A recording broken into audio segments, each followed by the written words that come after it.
प्रदेश मुख्यालयात भाजपच्या विभागनिहाय मॅरेथॉन बैठका पार पडतात। भाजप कोर कमिटीच्या बैठकीनंतर महामंत्र्यांसोबत भूपेंद्र यादव यांची तातडीची बैठक सुरू आहे, तर थोड्याच वेळात प्रदेश मुख्यालयात ही बैठक सुरू होईल। प्रभारी भूपेंद्र यादव यांच्यासह चंद्रशेखर बावनकुळे, जय केनेकर, विजय चौधरी, विक्रांत पाटील, माधवी नाईक, चित्रा वाघ आणि श्रीकांत भारतीय या बैठकीसाठी उपस्थित असतील। तर विभागनिहाय आढावा आणि अमित शहांच्या महाराष्ट्र दौऱ्याबाबत या बैठकीत चर्चा होणार आहे।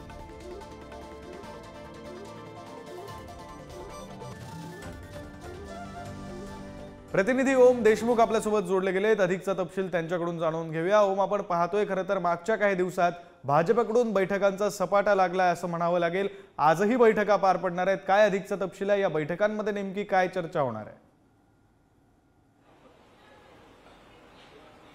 विक्रम, खऱ्या अर्थानं काल रात्री भाजपच्या कोर कमिटीची एक महत्त्वाची बैठक पार पडली। या बैठकीमध्ये अनेक महत्त्वाचे नेते उपस्थित होते। देवेंद्र फडणवीस देखील या बैठकीत होते आणि इतर महत्त्वाच्या नेत्यांच्या उपस्थितीत या बैठकीमध्ये चर्चा करण्यात आली। त्यापाठोपाठ लगोलग आज खऱ्या अर्थानं एक तातडीची बैठक या सगळ्या संदर्भामध्ये जे महामंत्री आहेत त्यांची बोलवण्यात आली आहे।